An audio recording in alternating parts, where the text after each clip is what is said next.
나오미의 남편 엘리멜렉의 친족으로 유력한 자가 있으니 그의 이름은 보아스더라. 모압 여인 룻이 나오미에게 이르되 원하건대 내가 밭으로 가서 내가 누구에게 은혜를 입으면 그를 따라서 이삭을 죽겠나이다 하니 나오미가 그에게 이르되 내 따라 갈지어다 하매 룻이 가서 베는 자는 따라 밭에서 이삭을 줍는데 우연히 엘리멜렉의 친족 보아스에게 속한 밭에 이르렀더라. 마침 보아스가 베들레헴에서부터 와서 베는 자들에게 이르되 여호와께서 너희와 함께 하시기를 원하노라 하니 그들이 대답하되 여호와께서 당신에게 주시기를 원하나이다 하니라. 보아스가 베는 자들을 거느린 사환에게 이르되 이는 누구의 소비냐 하니 베는 자는 거느린 사환이 대답하여 이르되 이는 나오미와 함께 모압 지방에서 돌아온 모압 소녀인데 그의 말이 나로 베는 자를 따라 단 사이에서 이삭을 죽게 하소서 하였고 아침부터 와서는 잠시 집에서 쉰 외에 지금까지 계속하는 중이니이다. 아멘. 네, 청년부에 예배 오신 여러분 모두 주님의 이름으로 환영하고 축복합니다. 지금 이 시간 참 좋으신 우리 주님께서 우리에게 꼭 필요한 말씀을 들려주시고 흩어져 있던 우리의 마음이, 우리의 시선이 다시 주님께로 향하는 귀하고 복된 시간이 되기를 간절히 소망합니다. 오늘 우리가 함께 나눌 말씀의 제목은 끝에서 시작된 은혜입니다. 오늘 우리가 이제 룻기 말씀을 함께 나누고자 합니다. 룻기는 여러분에게 조금은 익숙한 책일 것이라고 생각하는데요. 룻기 하면은 가장 먼저 떠오르는 게 이제 가장 애매한 관계이기도 한 어떤 시어머니와 어떤 며느리의 이야기라는 것이 가장 먼저 떠오르죠. 그리고 보아스라는 그 한 인물이 떠오릅니다. 이 보아스라는 인물이 이 룻이라는 여인을 따뜻하게 품어준 이야기가 어떤 룻기의 핵심 이야기라고 생각이 들죠. 그래서 룻기 생각해 보면요, 룻이 어려운 상황을 겪거든요. 근데 이 어려운 사람에게 하나님이 좋은 만남을 허락하여 주셔서 결국 회복하게 하신 그런 아름다운 이야기로 기억하기 쉽습니다. 물론 이게 잘못된 이해는 아닌데요. 더 깊숙이 들어가 보면요, 이 책은 단지 어떤 착한 며느리와 어떤 좋은 남자의 이야기가 아니라는 것입니다. 오히려 하나님이 이 한 사람을 어떻게 축복의 통로로 이끌어 가시는지, 빚어 가시는지를 보여주는 책이라고 볼 수 있어요. 특별히 이 룻기를 읽을 때 우리가 먼저 좀 사전에 이해해야 될 좀 개념이 몇 개 있는데요. 가장 먼저는요, 이 고엘 제도라는 것입니다. 이 고엘이 이제 히브리어거든요. 개역개정 성경은요, 이 고엘을 기업 물을 자라고 번역을 하고 있습니다. 그러니까 고엘은 쉽게 말하면요, 어려움에 처한 그 가족을 대신해서 내가 책임지는 제도가 이 고엘 제도예요. 그러니까 예를 들면 이런 거죠. 가족 중에 한 사람이 재산을 잃어버린 것이에요. 그때 가족 중 한 사람이 대신해서 이제 그 땅을 찾아오는 제도라고 볼 수 있습니다. 어떤 느낌인지 와닿으시죠?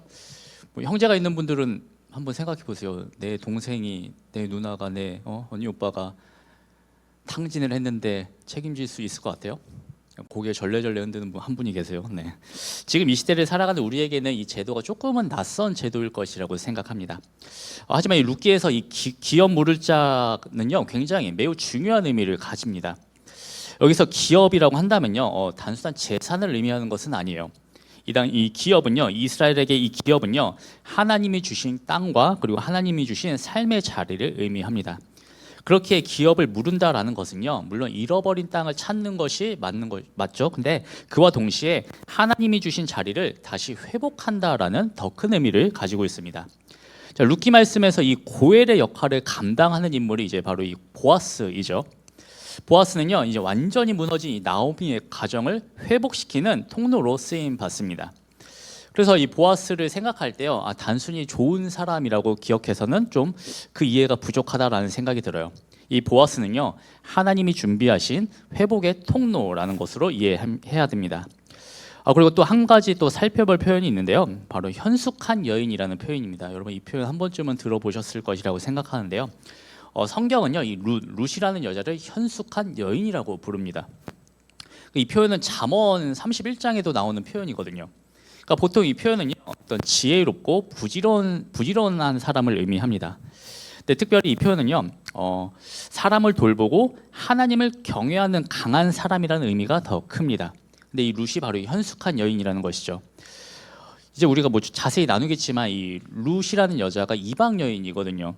근데 이 이방 여인이 낯선 외국 땅에서 시어머니를 돌볼 뿐만 아니라 자신에게 주어진 자리에서 정말 최선을 다하는 삶을 살아갑니다. 그래서 룻이 현숙한 여인으로 불렸다라는 것은요, 자기 자리에서 어떤 믿음의 선택을 이어간 여인이라는 것을 보여주는 표현입니다. 마지막으로 이 헤세드라는 단어도 굉장히 중요한데요. 여러분 헤세드라는 표현 한 번쯤은 들어보셨을지 모르겠네요.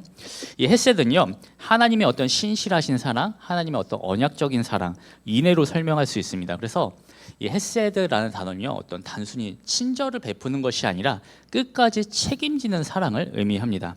근데 이 룻기 전체가요, 이 헤세드의 흐름 안에 있다라는 것이죠. 상실한 사람을 외면하지 않는 사랑이 존재하고요. 그리고 약한 사람을 보호하는 사랑이 있습니다. 그리고 끊어진 가문을 회복시키는 사랑이 이 룻기 안에 있다라는 것이죠. 물론 더 중요한 표현들도 많이 있는데요. 특별히 이 세 가지 표현은요, 어떤 룻기의 중심 표현이라고 볼 수 있으니까 여러분이 기억하시면서 룻기 말씀을 읽어가시면 좋을 것 같습니다. 저는 이 룻기라는 책을 좀 생각해 보면요, 뭔가 좀 잔잔한 분위기가 저는 떠오르더라고요. 그러니까 흔히 말하는 어떤 화려한 CG가 있고, 그리고 막 대형 스타들이 막 초대형 스타들이 등장하고 막 화려한 장면들이 등장하는 대작 드라마라기보다는요, 어떤 우리의 소소한 일상을 다루는 그런 잔잔한 드라마라는 이미지가 저는 먼저 떠오르게 됩니다. 여러분, 룻기는요, 지극히 일상의 이야기를 다룹니다. 보통 그런 이야기일수록 마음에 더 크게 오래 남는 것 같아요. 자, 오늘은 그 잔잔한 일상 속에서 우리의 삶을 한번 다시 돌아보는 시간이 되었으면 좋겠습니다. 여러분, 룻기는요, 반복되는 흐름이 있습니다. 그것은 바로 떠남과 그리고 상실입니다. 룻기의 1장 말씀을 읽어보시면요, 룻기의 시작은 굉장히 절망적인 상황에서 시작됩니다. 먼저 룻기에는 그 엘리멜렉과 나오미라는 이제 부부가 등장을 하거든요. 자, 이 부부는 베들레헴이라는 곳에서 거주하고 있었습니다. 이 베들레헴은요, 다윗이 태어난 장소이기도 하고 우리 예수님이 태어나신 장소이기도 하죠. 자, 그런데 이 베들레헴 땅에 흉년이 들게 되었다라고 성경은 말씀하고 있습니다. 이 베들레헴이라는 이 지명의 뜻이요, 떡집, 빵집이라는 뜻이거든요. 그런데 그곳에 이제 가뭄이 들어서 먹을 것이 없는, 그러니까 이름과는 전혀 어울리지 않는 아이러니한 상황이 지금 발생하게 된 것입니다. 자, 나오미와 엘리멜렉 부부는 흉년이 찾아왔을 때 어떻게 했을까요? 이 흉년을 피해서요, 고향을 떠나기로 결정합니다. 고향인 그 베들레헴을 떠나는 결정을 하게 됩니다. 그리고 어디로 가게 되냐면요, 이방 땅인 모압 땅으로 가는 선택을 하게 됩니다. 여러분, 이들이 이방 땅으로 간 이유는요, 간단합니다. 오직 살기 위해서 간 것이에요. 가족을 지키기 위한 선택이었다라는 것이죠. 자, 그렇게 엘리멜렉 가정은요, 흉년의 고통을 극복하기 위해서 이제 모압 땅으로 이제 떠나는, 그러니까 지금으로 표현하면 이제 이민을 간 것이죠. 이민을 가는 선택을 하게 됩니다. 근데 그곳에서 정말 상상도 하기 싫은 굉장히 가슴 아픈 최악의 상황을 마주하게 되죠. 먼저는요, 한 가정의 이 엘리멜렉이 죽게 됩니다. 자, 가장의 죽음으로 인해서 지금 어머니와 두 자녀만 남은 상황입니다. 자, 그 상황에서 이 두 아들이요, 모압 땅에서 살고 있는 그 모압 여자와 결혼을 하게 돼요. 두 아내의 이름이 이제 오르바와 룻입니다. 자, 두 아들은요, 지금으로 따지면 이제 국제 결혼을 한 것이에요. 자, 그런데 이 당시 이스라엘 백성들에게 있어서 그 이방인과 결혼을 한다는 것은요, 굉장히 민감한 문제였어요. 그러니까 이게 단순히 국적이 다른 사람과 결혼했다는 1차원적인 문제가 아니라요, 이 당시 이방인들과 결혼한다는 것은요, 이방인들의 그 신앙과 그리고 이방인들이 믿고 있는 그 우상 문화가 함께 들어올 수 있었다라는 그 위험성도 포함되어 있었다라는 것이에요. 그러니까 이방인들과 결혼하는 것에는 그런 문제가 있었다라는 것이죠. 자, 그런데 그 상황에서 또다시 상상도 하기 싫은 엄청난 또 최악의 상황이 벌어지게 되죠. 너무나도 소중한 그 두 아들도 결국 죽게 됩니다. 여러분, 졸지에 이 나오미는요, 이제 혼자가 된 것이죠. 그 두 아내 또한요, 순식간에 과부가 된 것입니다. 자, 지금 나오미의 인생은 완전 빈손이 된 것이죠. 분명 이들은요, 살아보려고 베들레헴을 떠나서 모압 땅으로 간 것인데 남편도 잃고 그리고 두 아들도 잃고 더 깊은 상실을 만나게 된 것입니다. 이 당시 사회에서 남편을 잃었다라는 것은요, 어떤 정서적인 슬픔만을 의미하는 것은 아니었어요. 뭐 생계와 보호와 미래가 함께 흔들리는 일이었다라는 것인데, 사실 뭐 이거는 뭐 지금 우리가 사는 이 시대도 마찬가지인 것 같아요. 남편을 잃은 슬픔은 그만큼 크다라는 것이죠. 자, 여러분은 지금 남편을 잃고 또 자식마저도 잃고 홀로 남은 그 어머니, 이 나오미의 입장을 보면 어떤 마음이 드시나요? 이게 드라마로 만들면 정말, 아니 드라마에서도 보기 힘든 굉장히 절망적인 상황이죠. 그 드라마도 이런 설정이라고 한다면요, 과하다고 욕먹을 거예요. 자, 그때 나오미는요, 고향 땅인 베들레헴으로 돌아가겠다고 다시 결심을 하게 됩니다. 자, 그런데 이제 걸리는 사람들이 있죠. 바로 두 며느리입니다. 그때 나오미는 두 며느리들에게 이제 너네 고향 땅으로 돌아가라고 이야기를 해요. 그냥 고향 땅에 머물라고 이야기를 하는 것이죠. 그러니까 냉정하게 따지면 지금 이제 서로 남남인 것이잖아요. 근데 두 며느리는, 그러니까 두 며느리는 이제 남남이기 때문에 이제 각자의 충분히 자기 삶을 다시 시작할 수 있었다라는 것이죠. 그래서 나오미는요, 그들을 보내려고 한 것이에요. 이런 의미에서 보면요, 그 시어머니인데 되게 뭔가 쿨하고 멋진 시어머니인 것 같죠.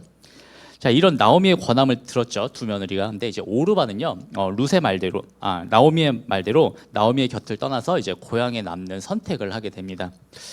여러분, 이 오르바의 선택 충분히 이해가 되고 오히려 이게 너무나도 더 당연한 선택이라는 생각이 들죠. 반면에 룻은 그런 선택을 하지 않습니다. 룻은요, 어머니를 따라가겠다라고 이야기를 해요. 근데 이거 냉정하게 말하면요, 룻의 이 선택은 전혀 이해가 안 되는 선택이 맞는 것 같아요. 이건 뭐 의리도 뭣도 아닌 것 같죠. 그런데 지금 룻은요, 지금 자신에게 익숙한 그 모압 땅을 떠나겠다라고 선택을 하고 있는 것이에요. 그러니까 오늘의 언어로 이야기를 하자면요, 그 아무 연고도 없는 그 낯선 땅에 시어머니 한 사람을 따라가지고 그 땅에 들어간 이주민 여성과 같은 상황이라는 것이죠. 그런데도 룻은 나오미를 따르는 선택을 하게 됩니다. 근데 이 선택을 할 때요, 룻의 고백이 굉장히 중요해요. 제가 1장 16절의 말씀을 봉독해 드리겠습니다. 룻이 이르되 내게 어머니를 떠나며 어머니를 따르지 말고 돌아가라 강권하지 마옵소서. 어머니께서 가시는 곳에 나도 가고 어머니께서 머무시는 곳에서 나도 머물겠나이다. 어머니의 백성이 나의 백성이 되고 어머니의 하나님이 나의 하나님이 되시리니. 아멘. 지금 룻은요, 어머니의 백성이 나의 백성이 되고 어머니의 하나님이 나의 하나님이 되신다라는 고백을 하면서 이 어머니를 끝까지 따르겠다라는 선택을 하게 됩니다. 여러분, 이 룻의 고백은요, 이 룻의 선택이 단순한 선택이 되는 것이 아니라 믿음의 선택이라는 것을 알 수 있는 고백입니다. 자, 그렇게 룻은 나오미와 함께 이제 베들레헴으로 돌아오게 되죠. 자, 물론 룻은 지금 믿음의 선택을 했어요. 근데 이 믿음의 선택을 했다고 해서 이들의 상황이 전혀 나아진 것은 없었습니다. 여전히 고통스러운 그 상황은요, 전혀 해결되지 않았다라는 것이죠. 자, 이제 나오미가 돌아왔습니다. 나오미가 이제 고향으로 돌아왔다고 하니까 이 고향 사람들이 이 소식을 들은 것 같아요. 그래서 나오미를 찾아오게 되죠. 자, 그때 이제 나오미를 찾아온 고향 사람들에게 나오미는요, 자신을 나오미라고 부르지 말고 마라라고 부르라고 합니다. 여기서 마라가 쓰다라는 의미를 가지고 있거든요. 그러니까 지금 나오미는요, 자신의 인생을 지금 쓰라림으로 해석하고 있는 것이에요. 여러분, 지금 나오미가 이렇게 고백하는 거 너무나도 당연하죠. 지금 나오미 상황 어떠한 거예요? 남편을 잃었고요, 두 아들마저 잃어버렸습니다. 저는 지금 나오미가 겪은 이 상황이요, 욥이 겪은 고난과 큰 차이가 없다는 생각이 들어요. 그렇기에 이 나오미의 고백은요, 결코 과장이 아니라는 것이죠. 자기의 삶을 도저히 기쁨이라고 부를 수 없는 사람의 절규입니다. 그런데 놀라운 것은요, 지금 고통이 반복되고 있죠. 이 반복되는 고통 속에서 또 하나의 반복이 시작되고 있다라는 것입니다. 바로 하나님의 은혜이죠. 근데 이 하나님의 은혜가요, 지금 당장 보이지 않는다라는 것이에요. 나오미도 룻도 지금 하나님의 은혜를 전혀 모르고 있습니다. 하지만 우리 하나님은 이 상실의 반복 속에서도 은혜의 길을 준비하고 계시다라는 사실이죠. 이제 그 이야기를 좀 나눠볼게요. 오늘 말씀에서 중요한 장소가 나와요. 바로 밭입니다. 나오미가 자기 삶을 마라라고 부른 뒤에 룻은 가만히 앉아있지 않습니다. 룻은 나오미에게 이렇게 이야기를 하는데요, 제가 2장 2절의 말씀을 봉독해 드리겠습니다. 모압 여인 룻이 나오미에게 이르되 원하건대 내가 밭으로 가서 내가 누구에게 은혜를 입으면 그 따라서 이삭을 줍겠나이다 하니 나오미가 그에게 이르되 내 딸아 갈지어다 하매. 아멘. 자, 지금 룻은요, 지금 당장 밭으로 나가겠다라고 이야기를 하고 있죠. 그리고 누군가에게 은혜를 입으면 그를 따라서 이삭을 줍겠다라고 이야기를 합니다. 여러분, 지금 룻이 무엇을 하려는지 이해가 되시나요? 그러니까 지금 룻과 나오미는요, 모압 땅에서 베들레헴으로 돌아왔죠. 하지만 생계가 막막했어요. 지금 먹고 사는 문제가 있었다라는 것이죠. 그래서 룻이 선택한 것이 바로 이삭 줍기라는 것이에요. 그러니까 이삭 줍기는요, 말 그대로 남의 밭에 가서 이제 그 사람의 뒤를 따라다니면서 떨어진 이삭을 줍는 일이에요. 그런데 이제 막 주면 안 돼요. 그냥 내가 보인다고 주시면 안 됩니다. 누군가의 허락과 은혜가 필요한 자리라는 것이에요.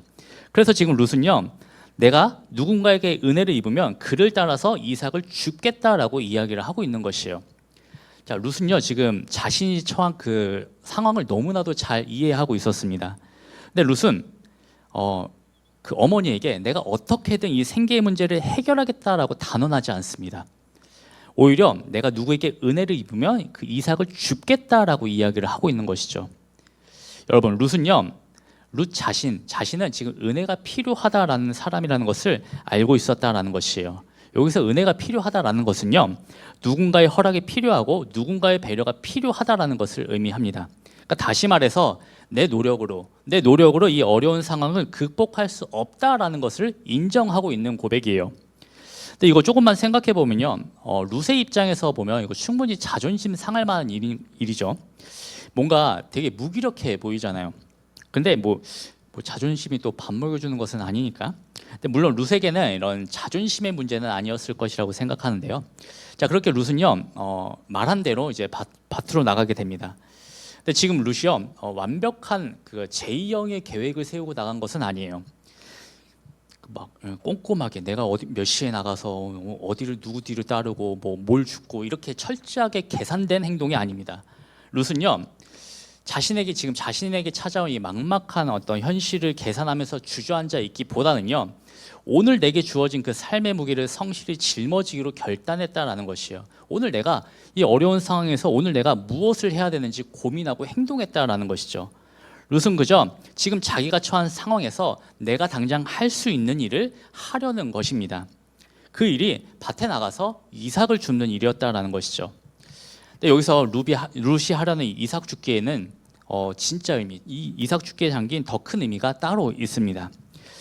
그냥 이삭 줍기 설명만 들으면요, 그러니까 지금 흔히 말하는 한 푼 줍쇼와 같은 그 구걸로 생각하기 쉽죠.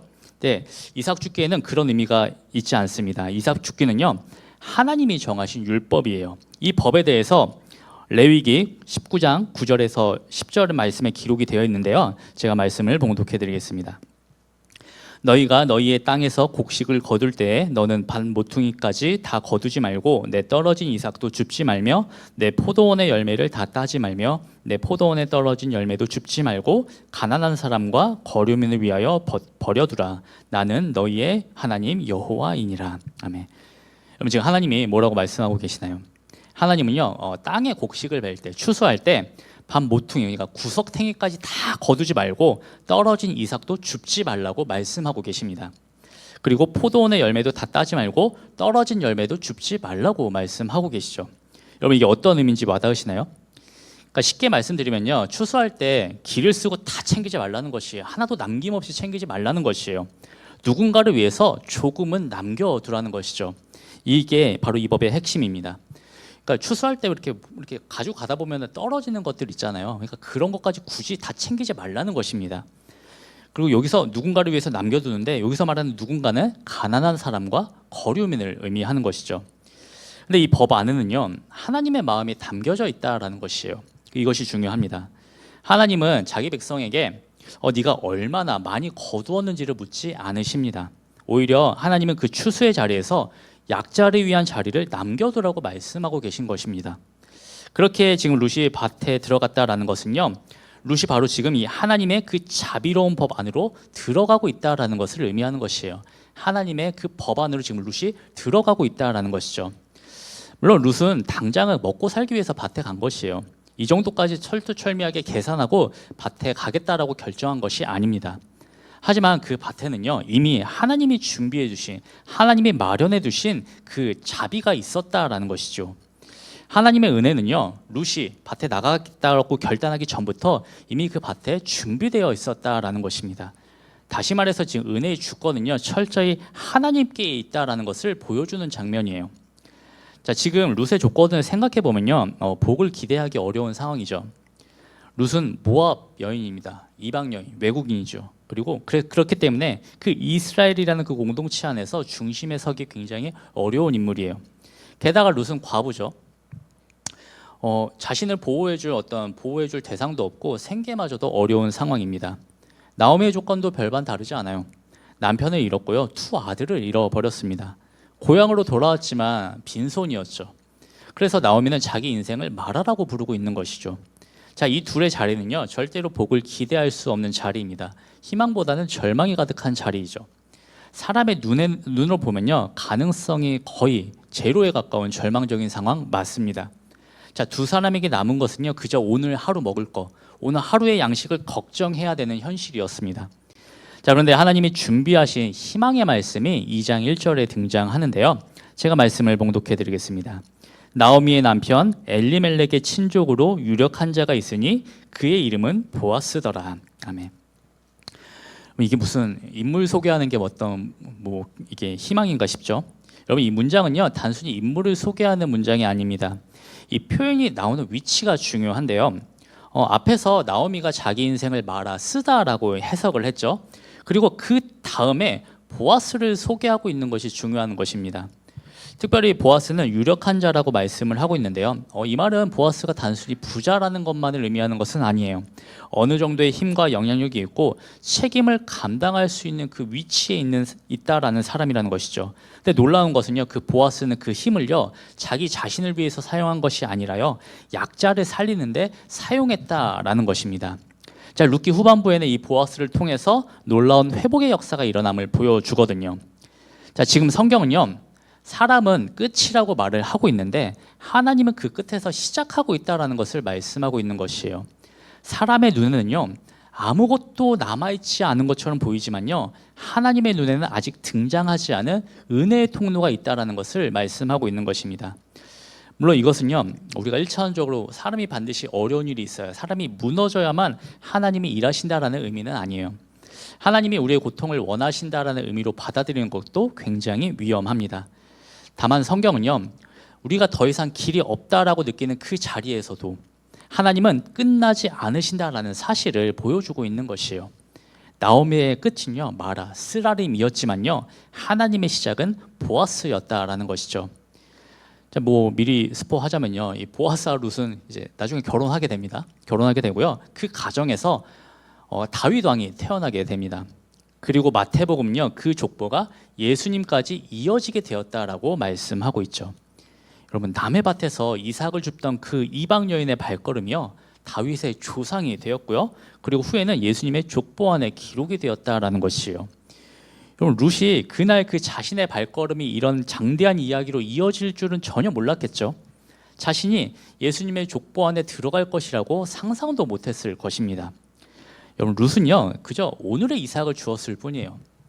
하지만 하나님은 그 작은 발걸음을 하나님의 큰 이야기 안으로 포함시켜 주셨다라는 것이죠.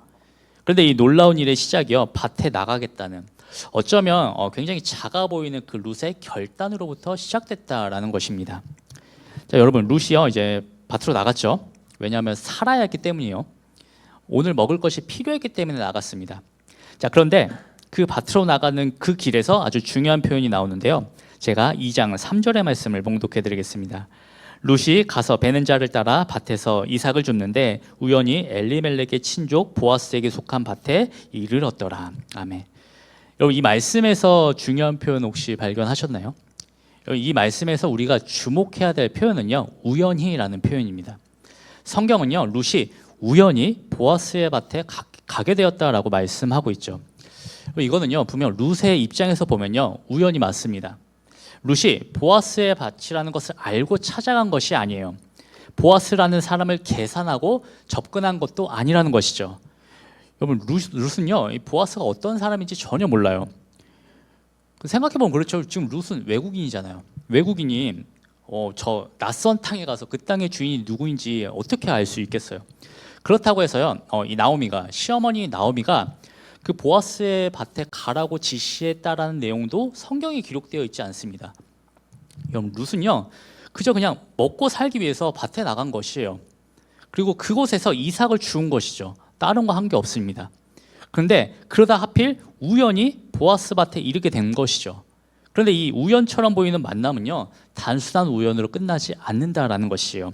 이어지는 4절에서도 이 중요한 표현이 등장하는데요. 제가 4절의 말씀을 봉독해 드리겠습니다. 마침 보아스가 베들레헴에서부터 와서 베는 자들에게 이르되 여호와께서 너희와 함께 하시기를 원하노라 하니 그들이 대답하되 여호와께서 당신에게 복 주시기를 원하나이다 하니라. 아멘. 여러분 우연히와 이어지는 표현 발견하셨나요? 우리는 이 마침이라는 표현을 굉장히 집중해서 봐야 됩니다. 중요하게 봐야 됩니다. 자, 룻은요 우연히 그 밭에 이르렀죠. 그리고 보아스는 마침 그 밭에 오게 되었습니다. 자, 룻의 우연히와 보아스의 마침이 만나는 순간이죠. 그럼 이 장면은요 사람의 눈으로 보기에는 우연과 우연이 겹치는 장면처럼 보이죠. 룻기를 읽는 우리 독자인 우리 입장에서 보면요, 근데 이 지점에서 우리는 하나님의 섭리를 발견하게 됩니다. 결국 이 만남을 통해서요 룻은 보아스에게 이제 보호를 받게 돼요. 이 장면을 보면서 이런 생각이 들었습니다. 저는 우리 일상에서도 이런 우연의 연속처럼 보이는 순간들이 꽤 많이 있죠. 하필 그 학교에 가게 되었고, 또 하필 그 사람을 만나게 되었고, 하필 내가 그 공고를 보게 되었고, 하필 그 자리에서 누군가의 말을 들었습니다. 당시에는 별 의미 없어 보였던 그 순간들이요 시간이 지나 돌아보면요 이상하게 연결되어 있는 경우가 꽤 있습니다. 그때 우리는 내가 우연이라고 지나쳤던 그 자리에 하나님이 일하고 계셨을 수도 있겠다라는 것을 깨닫게 되는 것 같습니다. 이런 의미에서 저는 이제 우리의 만남도 하나님의 계획이라고 믿어요. 물론 이건 유의해야 돼요. 모든 사건을요 막 억지로 해석하고 억지로 의미 부여하는 것은 위험합니다. 어떤 일이 왜 일어나는지 우리는 다 알 수 없죠. 어떤 만남이 어떤 의미였는지 우리는 지금 당장 단정 지을 수는 없습니다. 하지만 오늘 말씀이 우리에게 분명하게 보여주는 것은 있다라는 것이죠. 그것은요 하나님은 우리 눈에는 안 보이지만 우리를 붙들고 계시다라는 사실이에요. 하나님이 여전히 우리 눈에는 보이지 않지만 우리를 위해서 일하고 계시다라는 사실이죠. 여러분 룻의 눈에는요 그냥 밭이었어요. 그저 오늘 하루 먹을 것을 얻기 위해 들어간 밭이었다라는 것이죠. 근데 우리 하나님은요 그 밭에서 룻을 기다리고 계셨다라는 것이에요. 여러분 룻은 계속 제가 말씀드리죠. 보아스의 밭이라는 것을 알고 간 것이 아니라고 말씀드렸죠. 그냥 가다 보니까 그 밭의 주인이 보아스였던 것이에요. 그런데 하나님은 바로 거기서 회복의 문을 열고 계시다라는 사실이죠. 바로 이것이 오늘 말씀이 우리에게 주는 큰 은혜입니다. 사랑하는 청년 여러분, 하나님은요 우리가 완벽하게 계산한 자리에서만 일하시는 분이 아닙니다. 때로는 우리가 아무 의미 없이 지나왔던 길, 어쩌다 들어간 자리, 그리고 우연처럼 보이는 그 만남 속에서도요 우리 하나님은 일하십니다. 하나님의 인도하심은 우리가 감히 예상할 수 없다라는 것이죠. 분명한 것은 우리가 하나님을 잘 느끼고 있을 때만 하나님이 우리를 위해서 일하시는 것이 아니에요. 우리가 하나님의 뜻을 정확히 해석하고 있을 때만 하나님이 우리를 인도하시는 것도 아니라는 것이죠. 이 사실은 우리의 마음에 큰 위로가 된다고 생각해요. 우리는 계획대로 풀리지 않으면 내가 실패했다라고, 내가 잘못되었다라고 느낄 때가 많이 있죠. 내가 원하는 길이 아니면요 하나님이 인도하신 길이 아니라고 생각할 때가 많이 있습니다. 하지만 오늘 말씀은 내 계획 밖의 길에도 하나님이 계실 수 있다는 것을 말씀하고 있는 것이에요. 우리는 우리의 우연이와 하나님의 마침이 만나는 그 지점에서 바로 은혜가 시작된다는 것을 우리는 기억해야 합니다. 사랑하는 청년 여러분, 내 계획대로 되지 않는 시간이 곧 버려진 시간이 아니라는 것을 꼭 기억하셨으면 좋겠습니다. 그래서 때로는 설명되지 않는 그 길에서도 어떠한 상황 속에서도 우리 하나님만을 신뢰하시기를 간절히 소망합니다. 자, 하나님은요 우리에게 주실 그 은혜의 자리를 이미 마련하셨죠. 근데 은혜의 시작은요 우리의 의지보다 하나님의 신실하신 뜻에 달려 있습니다. 하지만 이 하나님의 은혜가 먼저라는 그 말이요 우리가 진짜 아무렇게나 살아도 된다라는 것을 의미하는 것이 아니에요. 은혜는 하나님이 준비하시지만요 그 은혜 앞에서 우리가 보일 믿음의 반응이 있다라는 것이죠. 그렇다면 여러분, 하나님이 우리를 위해서 준비하신 그 은혜 앞에서 우리는 어떤 믿음의 태도를 가지고 살아가야 될까요? 여러분, 룻이 보아스의 보호를 받게 되었다라고 말씀을 드렸죠. 그럼 보아스가 아무 이유 없이 룻을 보호하려는 것은 아니에요. 보아스의 사원들이 이제 룻을 평가할 때 이렇게 평가하는데요. 제가 7절과 11절의 말씀을 봉독해 드리겠습니다. 먼저 7절의 말씀입니다. 그의 말이 나로 베는 자를 따라 단 사이에서 이삭을 줍게 하소서 하였고 아침부터 와서는 잠시 집에서 쉰 외에 지금까지 계속하는 중이니이다. 11절의 말씀도 봉독해 드립니다. 보아스가 그에게 대답하여 이르되 내 남편이 죽은 후로 내가 시어머니에게 행한 모든 것과 내 부모와 고국을 떠나 전에 알지 못하던 백성에게로 온 일이 내게 분명히 알려졌느니라. 아멘. 여러분, 지금 보아스가 뭐라고 말하고 있나요? 룻이 성실하게 일했다라는 것을 사원을 통해서 확인했다라고 이야기를 하죠. 그뿐만이 아닙니다. 룻이 지금 남편이 죽고 시어머니에게 행한 그 모든 행동을 보아스가 들었다라고 이야기를 합니다. 그럼 말씀 서두에 제가 말씀드렸던 그 헤세드 기억하시죠? 보아스는요 바로 이 룻의 헤세드를 본 것입니다. 그 사랑과 신실함을 보아스가 봤다라는 것이죠. 사랑하는 청년 여러분, 우리는 이 룻의 모습을 통해서 우리가 삶의 자리에서 어떻게 살아가야 되는지 두 가지를 배우게 돼요. 먼저는요 머무름입니다. 룻은 나오미 곁에 남는 선택을 하게 되었죠. 룻의 머무름은요 그냥 나오미가 불쌍해서 남은 것이 결코 아니에요. 룻은 나오미의 하나님을 나의 하나님이라고 고백을 하죠. 다시 말해서 지금 룻의 머무름은요 하나님 앞에 머물렀다라는 것이에요. 바로 그 머무름을 통해서 회복의 이야기가 시작되었죠. 두 번째는 내려감입니다. 룻은 남의 밭 뒤에서 이삭을 줍는 그 낮은 자리로 내려갑니다. 이 행동은요 자신의 은혜가 반드시 필요하다라는 현실을 인정하는 태도였죠. 그리고 그 자리에서 오늘 할 수 있는 일을 한 것입니다. 사랑하는 청년 여러분, 우리도 마찬가지라는 것이에요. 가장 먼저는요 하나님 앞에 머물러야 된다라는 것이죠. 뭐 그 자리는 지금처럼 예배 자리가 될 수도 있겠죠. 그리고 여러분의 일상의 자리에서는요 말씀을 읽고 기도하는 자리가 될 수도 있을 것이라고 생각해요. 그리고 뭐 우리 안에 모임도 그 자리가 될 수 있겠죠. 우리는 반드시 그 자리에 머물러야 된다라는 것입니다.